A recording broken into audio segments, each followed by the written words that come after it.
Lee.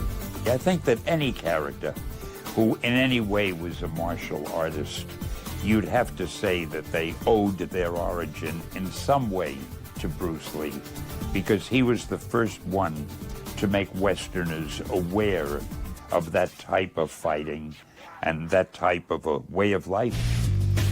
With the advent of video games in the 1980s, designers were quick to pick up on the same characteristics that had made Bruce Lee translate so well into comics. In 1984, the Bruce Lee video game was released, followed by a slew of others.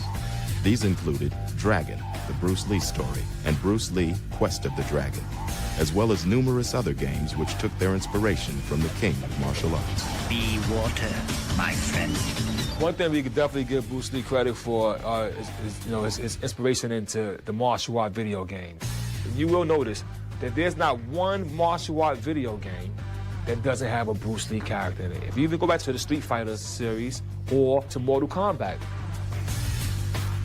Mortal Kombat was one of the biggest arcade games to come out, and who they got? The guy Lee Kwan, looking just like Bruce Lee, bouncing on his feet, looking like Bruce Lee.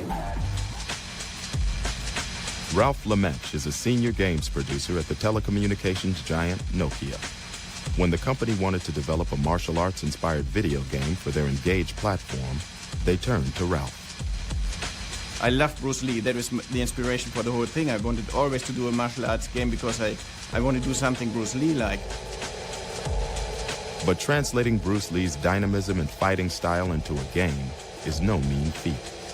To get the most realistic fighting simulation possible, Ralph decided to use a technique called motion capture, where human movement is filmed, then digitally recreated.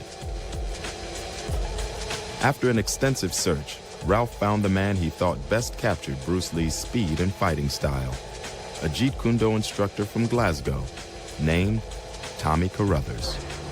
And he's just Jeet Kune Do guy around the world. I mean, his speed, his power, and his precision, it's just unmatched. I just love looking what he does, you know.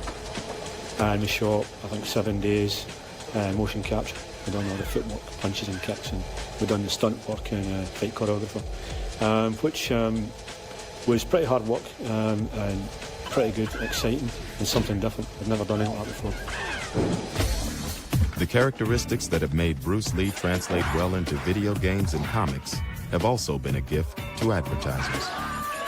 Partly because he was smart enough when he was alive to actually create aspects of his screen persona that are so identifiably Bruce Lee. You don't even need the name Bruce Lee. You don't even need to hear his voice to think, oh, that's Bruce Lee. And with this instant recognition comes a set of values that people associate with Bruce Lee.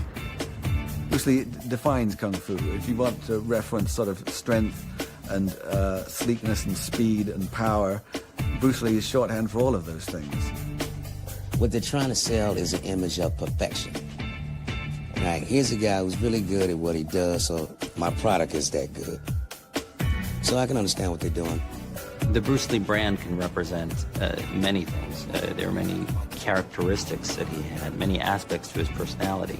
It can represent purity, health, confidence, speed, even tragedy.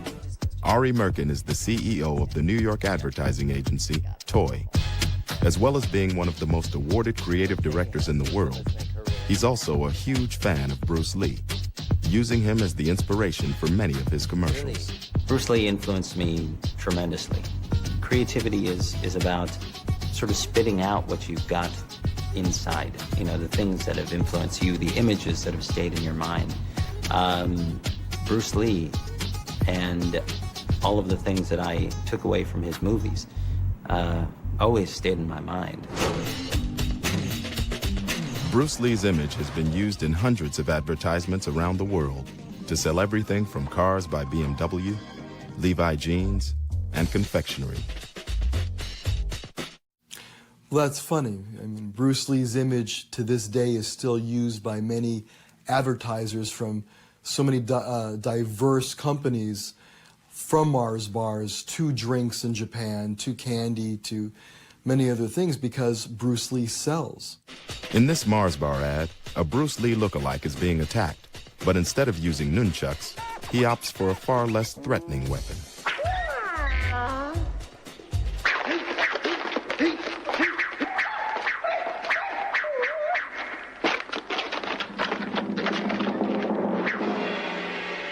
It's a very effective ad. It does step a bit into the parody territory. It pays tribute to the man and the brand with its sign-off, which is a delicate version of a classic.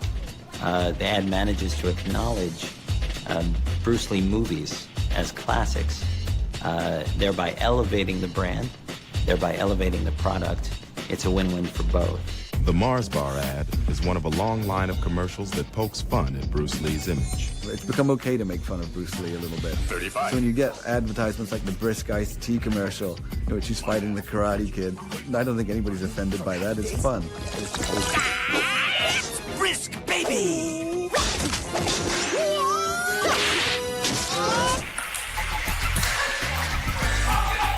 One of the latest campaigns to use Bruce Lee's image is one for the Nokia N96 mobile phone that features Bruce Lee playing ping pong with nunchucks. Since it first appeared in China, it's had more than 1 million hits on YouTube across the world. People are still finding ways to put Bruce Lee into new context, like the recent commercial in which someone dressed as Bruce in the inevitable tracksuit is playing ping pong using a pair of nunchakus. It all just adds to his legacy in its own way and, you know, sort of passes it on to the next generation.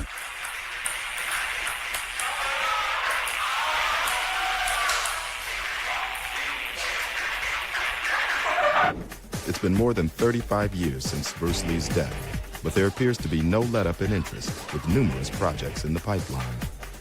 These include Hollywood remakes of The Green Hornet and the 80s cult classic The Last Dragon, as well as a Broadway musical and a computer-generated Bruce Lee film in development from Spider-Man creator Stan Lee.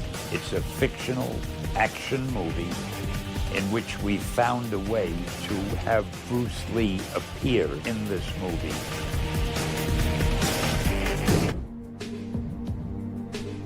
It's Bruce Lee's legacy that was foremost in people's minds when they gathered in Seattle for the 35th anniversary of his death.